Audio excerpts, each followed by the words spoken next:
Today on the report, we're going to be giving out the most important lesson you need to learn if you want to win games of Teamfight Tactics. That's right. We're talking about money management or how to make your gold work for you.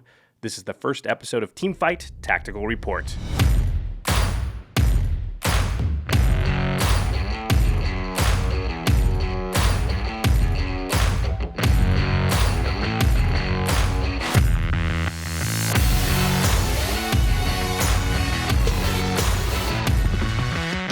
What's up, everybody? Welcome to Teamfight Tactical Report. I'm your host, Jimmy Wong. How's it? It's Josh Lee Kwai. You may know us from some of our other content, which is about Magic the Gathering, the Command Zone podcast, and game nights specifically. But this is a new show where we're dedicating all of the discussion to Riot's new mod, Teamfight Tactics. Wow, in unison, almost like we practiced it. I know. This game is great. It's on the auto chess genre, which is a brand new genre of game where you're putting pieces on the board to fight against each other and build a devastating army.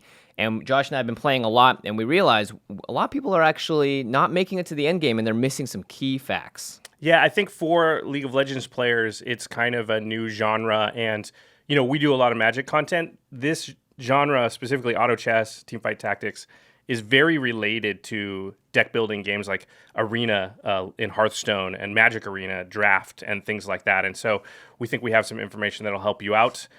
Today, we're going to be talking about what we think is the single most important thing you need to learn, the foundation, if you will, that will win you the most games in the long run. And that's how to manage your gold, how the gold system works. Yeah, this game is superbly complex. We have items, team comp, statistics, synergies. And there's one thing that sort of underlies everything in the game and is actually, I would say, what fuels everything else. Josh, you had a really good analogy. Yeah, so it's fun to talk about team comps. It's fun to talk about like what items combine to what and what go on to other things. I think a lot of discussion around this game so far has been about that stuff. And that's all cool, and it's important to the game. Mm-hmm. But learning that stuff before you learn how the gold system works, I feel is it's like you went to take your driver's test and you're like, yeah, I know how fast I'm allowed to go in a residential zone. Uh-huh. I know what all the signs mean. I know what my following distance should be behind the car in front of me, depending on how fast I'm going. Red means stop. Green means go. And the instructor goes, okay, but which pedal is the gas and which is the brake? And you're like, That's what I feel like gold management is. It's kind of like, if you don't know that, it doesn't matter if you know all the team comp and the flashy item stuff. If you can't manage your gold, you're just going to get out-resourced really bad. Yeah, and you will not be making it to the end game as often. There's a lot of different ways that gold affects the game. And, as it being a new game, there's no guides out there telling you exactly how gold is generated, how it works. So this is going to be your go-to to how to win the game through using your economy and your gold resources. So let's start with how gold is generated in the game. Right. So gold is generated in 4 different ways. There's passive income, which eventually gets to 5 gold per round. Mm-hmm. And that's just going to happen. Everybody gets that. You can't affect that at all. Yep. And then there's something called interest. So depending on how much gold you have at the end of a round, you're actually going to get 10% of that interest rate up to a maximum of 5. So if you have 10 gold at the end of a round, you're actually going to get your passive income plus 1. So 1 is 10% of 10.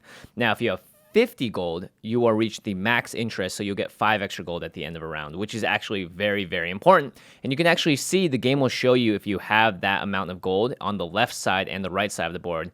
The left side is yours, the right side is your opponent's. You'll see these little nodules filled up to 5, and they'll say, hey, you have 10, 20, 30, 40, or 50 gold. Yeah, those nodules are kind of like little treasure chests that are to the left or right of your battlefield. I want to say you do get 10% of the gold that you have in the bank at the end of the round, but it always rounds down. So if you have 19 gold at the end of a round, you'll only get 1 gold in interest. It doesn't round up to 2 gold in interest. So you have to be at those even 10 amounts, 10, 20, 30, 40, 50. Another way to generate gold is win and loss streaks. So it's interesting that you actually get rewarded, quote unquote, for losing, which a lot of games don't have. But if you either win or lose 3 games in a row, or levels in a row, right, then you're going to get +1 income until that streak ends. Right. However, if you go to 5 wins or losses in a row, now you're up to 2 extra gold. And then if you get all the way to 7, then you're getting 3 extra gold per round. And that's where it maxes out. You can't go up to 4 or 5, right, 9, 11 losses in a row or wins. Yeah. Well, it's nice. It's a good catch-up mechanic as well. And there's been a lot of strategy also like, hey, maybe I don't want to actually win this round so I can keep my loss streak going. I need that extra gold. Or, hey, I really need to win to keep my win streak going. And the last way to generate gold is just very simple. If you win a PvP round, defeat an opponent in any of the levels, you get 1 bonus gold for winning that round. Yep, and that will be awarded the moment you kill their last unit. You'll immediately get that gold. And importantly, that does count for the gold you have at the end of that round. So if you're at 19 gold and you win that round, it'll bump you up to 20, which means the interest will then kick in and you'll get 2 interest when the next round starts. That can be really important and something to keep an eye on. And importantly, you will not get that extra gold when you're beating minions or the NPC characters that happen every 5 or 6 stages. Yeah, I think it's every 6 stages besides the first 3 stages. Yeah. Yep. Okay, so we're going to go over some early strategy. So this is what we're calling the early game spending. Shopping spree. Yeah, managing your gold and the interest is really, really important. And to a lesser extent, your sort of win-loss streak. Mm-hmm. It's hard to manage the win streak. But the loss streak, the loss streak is something where like you can literally just pull most of your units back and lose on purpose if you want to. Yeah, put your weakest units out there. Yeah. So early game, I think people get confused here because they learn about interest and they learn about gold, and then they're like, oh, I want to get up to that high interest rate. And early in the game, they hold gold when it doesn't matter. Early game, you need to first of all beat the creeps. Yep. And second of all, you need to be competitive enough that you're not just getting slaughtered. Yeah, I mean, I've seen people rush to 50 gold, and by the time they get there, they have 20, 30 life. And as a result, great, you have an awesome economy, but now you're actually, the life as a resource you're using earlier is affected by the fact that you didn't actually play the early game. So, early game spending, one of the things that you should be doing in the first few rounds, because you're not going to get to that 10 gold very easily, and it's not worth it, buy literally everything that you can. Yeah, I think in the first, at least during the creep rounds, you should have 0 gold. You should buy... You should buy champs. Buy matches, buy potentials. There's times when it might be right to buy the level up to get to 4 units, just one level faster than everybody else.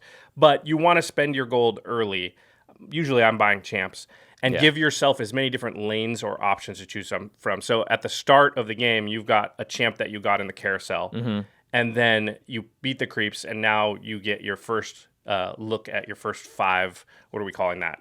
Cards. Yeah, I would call them cards, selections, champions. It's your first draft round, essentially.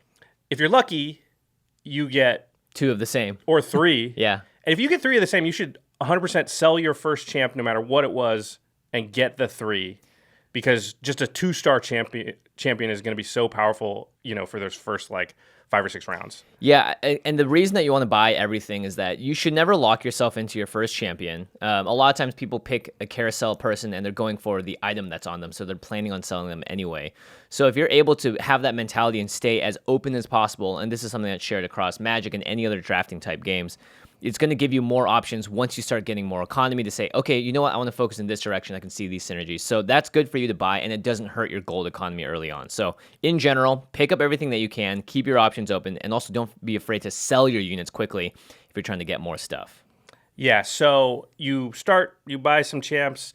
If you have normal RNG, it's probably 3 different champs. Yeah. But that's fine, because then what you're trying to do is make it so it's easier for you to match something on the next level, and maybe there's 2 of a champ, or at least you can start to get multiples of certain champs, and you're selling off. You're like, oh, I got a Darius, a Garen, and a Kassadin, and then next round a Garen comes up.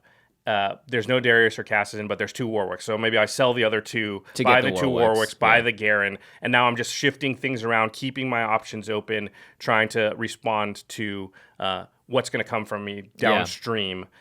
Yeah, in the early game, you don't have the freedom to spend for rerolls because you're trying to save gold. Do not reroll early. Do not reroll. Actually, I would say don't even reroll until you get to the 50 mark if you can help it. But yeah, we're going to talk about mid-game and once you've sort of gotten your interest going, and that's when you start rerolling. I don't reroll at all basically until I have 50 gold. But based on your situation, you're selling off 2 good units, Cass and Darius, to get 2 Warwicks because they match. It's just because you're going to get way less looks at the draft round each time because you're only going to see it once. You're not paying to reroll because you can't waste that gold. So you want to go towards what's open and also what the game is going to give you in terms of RNG, the randomness of it. And you're going to choose which champions based on comps and things like that. So maybe I've got 2 nobles. I'm just going to pick up a Fiora, even though it's not a great champ, just so that I can get that buff going. Okay, so one thing to note here is you don't want to get multiple of the same mediocre 2-star units. Right. When you build a 2-star unit, you can potentially take it to 3-star, but that means you're collecting and using a lot of space on your bench to do that. Yeah, and also you're investing money in something that is going to have to sit there that's not actually gold that's in your bank. Right. Does that make sense? Yeah. So it's fine if it's Garen or Cassidon or Nidalee, one of these good ones, but like Fiora. I'll get a 2-star Fiora early just because 2-star of anything early is fine. But I'm not going to buy any more Fioras. Yeah, you're not looking to save Fioras on your bench. I'm not trying to get her up to 3 stars. I mean, maybe later the draft will tell you have to do that, but that's once you've gotten up to that high gold level and you're just burning through resources. Yeah. So you've gone through the early game, you've kept yourself open, you've made some 2-star units, and now we move into what we call the mid-game investment part of the game. And this is, I'd say, sometime around the Krugs, which are the creeps. They're at 2-6, and Stage 2-6. They're kind of the blue-gray guys that if you kill one, the other ones heal up. Yep, and they start with 2 units on the left side and 1 unit on the right. Always stack your guys on the right to kill that one first, by the way. Okay, so first of all, the Krug fight I find is a pretty good indicator of like where I'm at. Yeah, how many of your champs died killing them? Could you kill them? if the Krugs kill you, something's gone kind of bad. Yeah. But if you could kill the Krugs and you've got somewhere around 10 to 20 gold banked already, you're in pretty good shape. And at that point, that's where I start going into I'm going to just hold here. I'm not going to buy anything unless it's like a level up or a key synergy piece. My goal from here is to get to 50 gold as fast as possible. And I think this is what I'm calling the hoard gold portion. And it kind of goes from the Krugs all the way to the second carousel, which is 3-3. That's the second sort of... The carousel, if you don't know, is when the champs are circling in a circle, and then they kind of release each player. Based on what position you are in the game. And then you kind of mad dash to get the one you want and hope nobody else takes it. And don't hit another one on the way in. Yeah, don't accidentally get... Oh, yeah, that's the worst. We're talking about gold, but also make sure your mechanics of clicking are good, too. So this part where you're like hoarding the gold and waiting to get to 50, there's some things to pay attention to. One is to be mindful of win-loss streaks. So sometimes you got in the early game out to a great start. The rolls were the RNG was in your favor, and you just happened to 2-star like a bunch of champs, and your team comp is pretty good. Yeah. And in that case, you're going to be on sort of a win streak, and that's okay to ride that out, keep your life total high. Yep. In general, though, I find that like I'm holding gold, other people are probably spending it. I'm going to lose through here, and there comes a point where I actually don't want to win because I want to just lose to get keep that streak the loser going. streak. But I also want to lose a little bit close if I can. Yeah. So that I don't lose. It matters how badly you lose the fight. You'll lose more of your life total. Yeah. I've done that plenty of times. You don't want to take every single good unit out. You may just maybe like, all right, maybe I'll lose the noble synergy just for one round. I'm still going to kill hopefully 80% of their units and only take a little bit of damage, but that's a good way for you to keep losing but also mitigate where you are in the line when it comes to the carousel round. You do gain a gold for winning a round, so it can even out depending on where the win-loss streak is. Every game is going to be a little bit different because of team comps, so it's hard to give a rule, but I think the biggest thing is just pay attention to where your win-loss streak is so you can get to whatever's closer if possible. Yep. Tracking your income is really important at this point, too. You're going to be gaining a number of gold each round, and if you hover over the gold amount, you'll see how much you're going to get based on the win-loss streak, based on anything else. So you're going to try and get to different tiers. If you're at 30, you want to get to 40. If you're at 40, you want to get to 50. So it's important to know, too, that when you buy a champion, you can sell it for the exact same amount that you bought it at. So you're not actually going to be hurting yourself if you took something and realized, oh, crap, I don't want this. You can just sell it right back and get that gold back. So for that reason, you want to be able to hit the next tier without having to essentially spend too much. You don't want to ever, like if you're at 35 and you know you're going to gain 8 gold, you can spend 3, and after that you go to 32, you go to 40. That's great. You don't want to spend 5 because you go to 30 and you jump up and then you have to make a choice of selling a unit the next round. It's easier just to know, all right, I'm going to hit 40, so that's what I'm going to do to get there. Yeah, I think that's really important. I'm constantly like hovering over going, I'm at this. At the start of the next round, I'll be at this. How much gold do I actually have to play with that doesn't screw up my ability to get to 50 as fast as possible. And I've seen plenty of pros too hover over their board and start counting out. They go 1, 2, 3, 4, 5, 6. Okay, these units are 6 gold total. I'm at 34. If I lose this round, I'm just going to sell all of them to get to 40 no matter what. So they're ready for contingency as well. Yeah, and I think that's a really good point, which is if you're close to a tier but under it, sell units that you've got on the sidelines to get to that tier before the round ends to get that extra interest. So if I'm at 18 gold and the round's about to end, I'll wait to see if I win, or if, and usually a little before it actually the battle ends. Yeah. And then it's like, oh, I didn't win, sell 2 units. Oh, I did win, sell 1 unit. Get to that 20 gold, because think about it this way. Let's say you're 19 gold, you lose the round. If you sell a unit, that unit is selling for 1 gold but giving you 2. Yeah. Because you're getting that extra interest bump, because now you're at 20 gold and you get 2 interest rather than 1. And so that is like quite a bit of value. You're selling it for double the price that you should sell it for. Yeah, and a lot of times people, I think, get a little greedy and they're like, no, I want to hold this unit because I might get the third of this or whatever. But you're actually just losing gold, not just in one round, but that gold is going to matter throughout the rest of the game. If you're at 20, it's like you're putting money on the table and just letting it go away. So really, don't be afraid to sell off a unit. And I've also seen people prioritize their units. These are the ones I have to keep all the way on the left. These are ones I can easily sell all the way on the right. So you're not have to sit in there and be like, oh gosh, what do I do? Time's running out. You already know the units you can get rid of. So make it easy on yourself. I like to group my units, next to each other so I can just quickly glance and look how many I have. Because if I've got 2 of a unit and 1 of another one, I'm probably going to sell the one I've got 1 of. Yeah. Because even if I find another one of those, I'm still not leveled up and things like that. I think this is a good point to sort of pause for a second and mention the fact that like a lot of beginner players are watching the battles. Yeah. And you can watch a little, that's part of the fun, I get it, but as you sort of play more and you get better, you find that during the battles, you're almost never watching them. You're always messing around trying to figure out the most optimum way to use your gold, move your resources around, sell things, buy things, what you want to hold. That's your thinking time, because there's not enough thinking time between rounds sometimes, especially later in the game. So you really need to use the battle time. It's important to know, too, that when you finish your battle versus your opponent, the round doesn't change until every board has finished their battle or it hits a certain time limit. So if your battle is going super long, when your battle finishes, you will most likely have no time to do anything because you'll be the last battle on the board. So don't sort of count on a guaranteed amount of time after each fight. When everyone's done fighting, you're moving on to the next round. This is also, and this is a sort of side tangent we won't dwell on, but this is also the time when it's okay to like click around and check out everybody else's comps, which is something we'll talk about in future episodes. Yeah. But that during battles is when you have the most time and you should use it. Yep, totally. Okay, so you've done all this stuff. You're probably on a little bit of a losing streak. Hopefully your early game went well enough, and I generally find myself somewhere in the like low 80s, high 70s as far as life total, but I've hit 50 gold. I'm looking to be 3rd through 5th place at this point. Exactly. In fact, unless the RNG has been really in my favor, I'm almost never in 1st place or 2nd place at this point, which is actually kind of good in a couple of ways. One is because the next carousel that comes around, you'll get a higher draft pick if you're a little lower. So you're at 50 gold. Now we're in the phase we're going to call living off the interest. It's like retirement almost.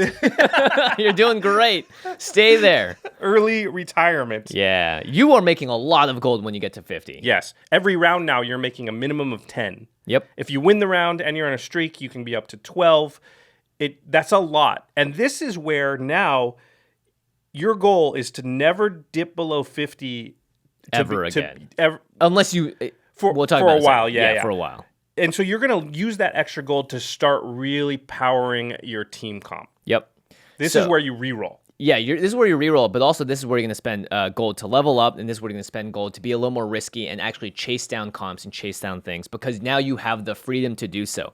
If you're at 10 gold and you're only making 4 or 5 gold a round, you're not going to have anywhere near as amount of power to be like, okay, I can do 3 different things instead of just 1, because now you're making 10, 12, 15, however much gold, and that's a lot of gold. You want to stay above 50. Imagine 50 for now is your new 0. Yeah, and it's very powerful to be at 50 gold at this point in the game, because this is when the more powerful champs start to become available, and this is the point at which you want more resources. And you can think of the probability of finding any champ that you want if you only look at the 5 cards that you're given and you don't have enough to reroll. Yep. Now, if I get just the 5 extra interest gold gives me 2 rerolls, which now means I'm looking at 3 times more champions every single round. you have a so much higher chance to find the good champs for the comp that you're trying to build. Not only that, if you're able to get there sooner than everyone else and level up sooner than everyone else, you also just literally have a higher percentage chance of seeing these champs before the rest of the board gets there. It's like you walked into the room first and you're able to take first pick of a lot of stuff while people are still trying to figure out the lock on the door. And that's a really good point, and a way that this actually affects your opponents, because I think a lot of people maybe don't know this. So the pool of champs that you're looking at that you have a possibility of purchasing is all shared among all the players. So there's like one giant pool of champions, and then when you, at the start of each round, it shows a random amount to each player. Now, Jimmy's looking at champs. If he's seeing them, they're not showing up on mine. They're unique to me. But when I hit reroll, I'm only looking at the champs that were in the pool that aren't currently being looked at by the other players. However, that means if I take a champ out of that pool, it's gone. If Jimmy rerolls, he's not going to see Gnar that I already took. Right. Which means my advantage in gold resources is now a way for me to leverage that into hurting my opponents. Because if Jimmy's looking, like, you have the flexibility because you have so much gold to just be like, oh, there's a Gnar. I don't even know if I want it. I'll grab it. Oh, there's a Draven. I'll grab it. These are strong characters, but I have the freedom to do so, and I don't have other plans for the gold. So at the very least, I know he's going for a level 3 or a level 2 even. Sure, I'll take one out of the pool. You don't even have to know, too. You can just be like, Draven, Gnar, Cho'Gath, and it's just, I'm taking that out of the pool, and it's much harder for them. So if they've sort of gone aggro or a more aggressive strategy, or they don't know what they're doing, this happens too, where they're ahead early, but they're low on gold, and now their late game team comp is going to be in big trouble because you have the ability to hoard the really powerful characters for those comps. You can do it to comps that need 6, like Leona. If you just see a Leona and you grab it, you could just, or Kale. Kale's a really good one because they need that for the noble comp. And if you just take it out of the system, the chances that they see another one are way diminished. And think about this too. What is the difference of a team that's middling, needs to do better, and they now can add a Draven to their pool, right? Their power spike is huge, and you're trying to mitigate your position in the line and make sure that you're not going to lose the comps, so that the faster that they can power ramp and get cool characters that are going to make their champ pool even better, the better it is for them, and the much worse it is for you, but it's so much worse for them if you take that champ out of the pool and make their chances just that much smaller. Well, and plus, they're good champs. You might use the Gnar. Yeah, like, exactly. You've held for a while. It's not like your team comp is super strong, so you're like, yeah, I'll take a Gnar. Like, it's not like you won't use it either. You're definitely holding them back way more, though, when you're able to do that. Just because relatively, that Draven for them means a lot more. And I would say, that's the great thing about getting to the living off the interest part of the game, and that's where you feel so good because the world's your oyster. You can go in a lot of directions. You can power level up to just get an extra unit in the board. You can search for the sort of lower drop champions. Like, I got to finish off my tank, my Garen, my Kassadin, or whatever, and I'm just going to reroll to find the 3 that I need to get it to 3-star or whatever. And you have the flexibility to do that depending on what your comp is. So that's why I think getting to this point and using this strategy, or at least knowing how the gold works, really allows you the flexibility. Again, a lot of drafting type games are about flexibility because there is RNG. You don't know what's coming up. So to be able to be like, if this happens, I'll do this, but if this other thing happens, I'll respond in this way, and that gives you, versatility. Especially if you want to win a game. If you want to win a game and you're at the end game and one player has 50 gold and you have 10, even if your comp is better, they're going to be able to look at your comp one-on-one, go, this is what I need to do to get there, and then they're actually able to roll, sell, and rebuy new champions to get their comp to that point where they face off better against you, whereas you don't have that freedom to do so in return when it happens. Exactly. So, okay. Oh, we should talk about levels really fast. A lot of people get confused about this. You spend 4 gold to get 4 XP, so if you need 20 XP to level up... That's the very lower right button, below reroll. All you have to do is see how much gold you have and see how much XP you need, and that's a really rough way of saying, do I have enough? It's like a 1-for-1, basically. 1 XP is 1 gold, but you can only buy them in increments of 4. And there are definitely points in the game where you want to power up your level. I particularly do it going from 5 to 6 units, which I think is the 46 XP, I believe. And there's very often times where, like, oh, I got my Kale, I got my, my 6 Sorcerer, and now I'm going to just... The most important thing for me is to get that buff from that team comp. And so I'm just going to spend 34 gold right now, get that on the field, and now I'm just going to win the next, 3 or 4 fights because I'm 1 unit ahead of everybody else. Yeah, totally. And, this is like a normal turn, right? I'm at 64 gold, let's say. Okay, I'll reroll once, see what's in there. Reroll twice. I'm not really feeling it. I'm going to maybe reroll one more time or just level up twice. and then just chill. And now you're Yep. 52, or you may buy one more unit off the board.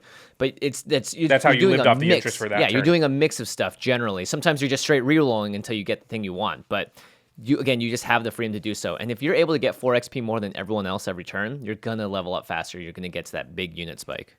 So the scenario I just talked about where sometimes I just spend a bunch of gold to level up, jump up to 6 units before everybody else, that is what we call the late game push. And I think we have a guy that works here, Alfred, who we had this conversation last night with him. And literally he texted me last night his first win. He'd never won a game. Right after or maybe his second. It was a second, yeah. It was literally, he was like, he played 2 games after we had the talk. He got second and then first. Yep. From basically the whole gold discussion that we're having today, it was part of it, but this part of it. So he kind of understood the interest thing and was getting up to 50 gold. The problem, I think, is people don't understand now. You don't want to do that forever. You have to transition to the late game and make a push, and that's the point at which you start to spend your gold. Yeah. Because if you win the game and you have 50 gold in the bank, It's a waste. and if you lose the game and you have 30 gold in the bank, you did something wrong. Why didn't you spend that gold to try and stay alive and not die? Yeah. And I would see Alfred play and he'd die, and I'd be like, you have 32 gold. Like, you should have been spending like crazy to try and not die. And so what you want to do is at a certain point, and usually it's around, what are we saying here? Like, It's it's around the Dragon. third carousel, Yeah. cell, I'd say. after the third carousel, when you're about to see the dragon mob is usually when the game is wrapping up. There's 2 or 3 people left in the pod. Yeah, I would say around that third carousel item. So around third carousel, and third carousel is when the tier 5 champs, the champs that cost 5 gold, we got to come up with terminology. Yeah. Start to rares. show up. So Swain and stuff. Kale, Yeah. Yasuo. That's oftentimes where like I said, that's where you unlock the ability to get that 6th unit for Noble or Sorcerer, or maybe I'm like a wild shapeshifter comp. I need 3 of each. That's a lot of times where I say, okay, I'm going to level up, push, get that 6th unit on the board before everybody else, and I'm going to stop living off my interest, and I'm going to start moving towards endgame and trying to win. And sometime around there, I'd say, is a good time to start thinking of your gold as a resource you need to spend trying to win the game now rather than hold, trying to accumulate more resources. Yeah. And again, this is the point of the game where you should be looking at your opponent's comps, see what they're taking, see what they're going for. If you're both trying to get like a level 3 Garen, you're going to have to roll really hard and get lucky, or just decide, you know what, 2 is fine, let me do something else. Get a Sorcerer, something that can burn through the armor instead, and go that route, you know? Yeah. So, and you know, a lot of times that's a good time to spend stuff because that's when you're seeing those awesome, huge units.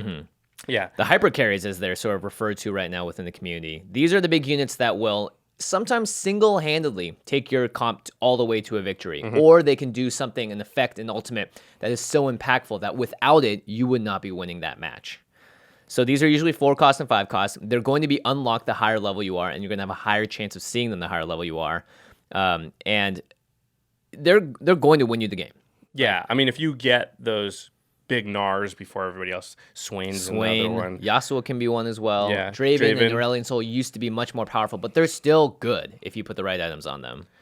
And, you know, one thing about specifically that level up strategy I was talking about around that third carousel where you suddenly just, boom, I can get my 6th unit. It also, the higher level you are, the higher on the unit scale you get to look before everybody else. So if you're a level ahead of everybody else, if you're level 6 before everybody else is level 6, you're going to be seeing more of those 5 drop. Yeah. Let's call them drops. 5 drops, yeah. Yeah, so the 5 drops like Swain and Kale and all those, you're going to see those at a higher rate than everybody else. In fact, you may be seeing them before anybody else is even seeing them, which means you have a chance to grab them before everybody else has a chance to grab them.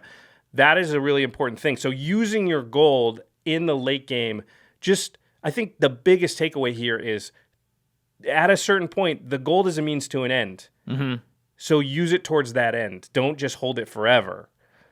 And that will, when you make that late game push, you'll start to see like, oh, and now I put my foot on the gas pedal. I spend my gold. Now I'm down in the maybe 20s, maybe even teens, but my comp is great now, and their ability to catch up is very much diminished. Yeah, and again, if you start winning, you can start rebuilding into that interest. I've seen games that go extra long, where it's just 2 people battling off against each other. Maybe they live till 1 unit survives, so it's only doing a little bit of damage. At that point, you almost want to go back to, all right, save some more gold, get ready to do another push. say some more gold, get ready to do another push. It's sort of like a wave coming in and out of action. It's funny when you say you have access to more things. It reminds me of those like marketing campaigns or marketing like scams where it's like pay more and you'll have access to the next. You'll become level. a supervisor. Yeah. But in this case, it actually works. Yeah. So I guess that's kind of the discussion on. I mean, we could go into what units and comps, and I think we're going to save those for future episodes. There's so much to cover in this game. It's incredibly complex, and it's going to be constantly changing too, which is why we don't want to get too into the nitty-gritty, but something that will pretty much stay consistent is this gold. And across all the huge. different auto chesses and everything, there's a system similar to this, and my guess is they won't be changing like how the interest works and how the win-loss streak works. And so understanding this is your foundation that you build the rest of your house upon. And so that's why we wanted to start with that as the first episode. But, we're going to talk about team comps. We're going to talk about items, unit deployment, where you put them on the battlefield, other tips and tricks. That's all stuff we want to discuss in the future. In fact, you should probably go find us on Twitter. That's right. New accounts are started. You can find us on Twitter at TF Tactical, like Teamfight Tactics, but that's just the last word is tactical instead of tactics. I'm at JFWONG, JF Wong. I'm at Josh Lee Kwai. That's JoshLeeKwai. All that info is going to be in the show notes. And we're telling you to get on Twitter and talk to us because if you like this show and you enjoyed the first episode, you can sort of poke us and say, hey, I'd like you to talk about this, or I'm having trouble with this. And that will guide us when we're deciding on future topics. Yeah, there's a lot of content creators out there is making stuff for Teamfight Tactics right now, but we wanted to give you guys a source that is organized and in one place because it's so hard for me to watch like a 40-minute stream and the person's rambling halfway throughout, sometimes talking to chat, and it's like, it's great. I'm watching high-level gameplay, but I don't feel like I'm learning. So that's what we are here for. Let us know if you guys like the first episode, how you found us, and if you want to talk about anything as well as if you want us to talk about anything. And I want to give a shout out to our other podcast, which is the Command Zone podcast. Woohoo! And specifically our web series. It's called Game Nights. If you like Teamfight Tactics, it is very similar, shares a lot of the same aspects as the card game Magic the Gathering. And that's what our other content is about. Game Nights is a wonderful show, even if you don't play Magic, to sort of give you an idea of how Magic works. So if you just go to YouTube, type in Game Nights, Nights with a K. Ding! Will pop right up and you should check it out. Yep, make sure you check it out. Again, find us online, find us on Twitter, let us know what you guys think, as well as keep playing Teamfight Tactics. I know I will be. All right, that's going to do it for our first episode. Big thanks to our editor, Andrew Manliguez. Thanks for listening. We'll see you on the board. Bye.